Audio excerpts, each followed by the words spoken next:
اعوذ باللہ من الشیطان الرجیم بسم اللہ الرحمن الرحیم۔ لاکھوں کروڑوں درود ہو نبی پاک صلی اللہ علیہ وسلم پر اور آپ کی آل پر۔ السلام علیکم ورحمۃ اللہ وبرکاتہ۔ یا قہارو کا ایک رات کا خاص وظیفہ، یہ محبوب کی چیخیں نکلوا دے گا، محبوب صرف آپ کی ہی بات مانے گا۔ پیارے دوستو، آج ڈیلی اردو وظائف پر یا قہارو کا ایک رات کا بہت ہی خاص وظیفہ لے کر آپ کی خدمت میں حاضر ہوا ہوں۔ یہ محبوب کی چیخیں کیسے نکلوائے گا؟ وہ شخص جو آپ کو نظر انداز کر رہا ہے، آپ کی محبت کو نظر انداز کر رہا ہے، آپ کے درمیان محبت نہیں رہی، آپ اس کے لیے بڑے بے چین ہوتے ہیں، لیکن وہ شخص آپ کو نظر انداز کر کے کسی اور سے محبت کرنے لگ گیا ہے یا کسی اور کے پیچھے بھاگ رہا ہے، تو ایسے شخص کو واپس اپنے قدموں میں لانے کے لیے، اس کو ترپانے کے لیے آپ اس وظیفے کو ضرور کیجئے گا۔ یا قہارو کا یہ وظیفہ اس انسان کی راتوں کی نیندیں اڑا دے گا۔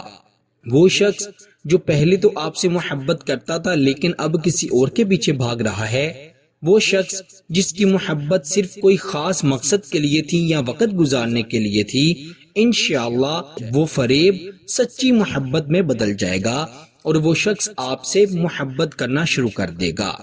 اس کی یہ محبت اللہ تعالیٰ کے فضل و کرم سے مرتے دم تک ختم نہیں ہوگی۔ میاں بیوی کے درمیان محبت کے لیے اس وظیفے کو ضرور کیجئے گا۔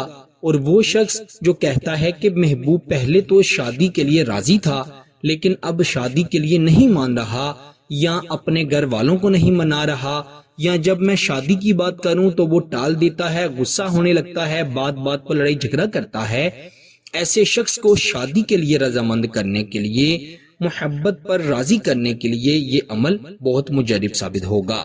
بہت ہی آسان وظیفہ ہے، رات کے وقت تنہائی میں بیٹھ کر یہ وظیفہ پڑھنا ہے اور باوضو ہو کر پڑھنا ہے۔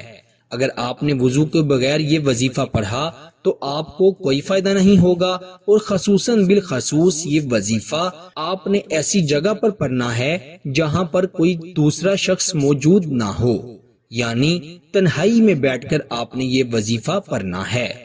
بہت ہی آسان وظیفہ ہے، آپ نے تھوڑا سا نمک لے کر اس پر یہ وظیفہ پڑھنا ہے۔ تھوڑا سا نمک لے لیں اور 11 مرتبہ درود ابراہیم پڑھیں، اور پھر آپ 222 مرتبہ یا قہارو پڑھیں گے۔ 222 مرتبہ جب یا قہارو پڑھ لیں تو نمک پر دم کر دیجئے گا، اور اس کے بعد آپ نے آخر پر بھی 11 مرتبہ درود ابراہیم پڑھنا ہے، اور 3 مرتبہ سورہ کوثر پڑھ کر اس نمک پر پھونک مار دینی ہے، دم کر دینا ہے۔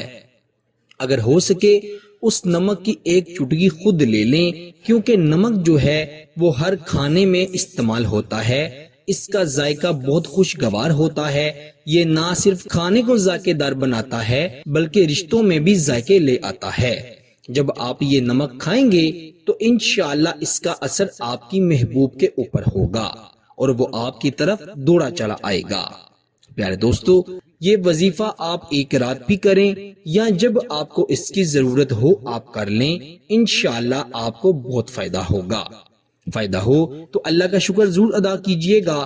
آپ سے انشاءاللہ اگلی نئی ویڈیو میں ضرور ملاقات ہوگی۔ تب تک کے لیے اپنا بہت سارا خیال رکھیے گا اور بندہ ناچیز کو اپنی دعا میں ضرور یاد رکھیے گا۔ اللہ حافظ و ناصر۔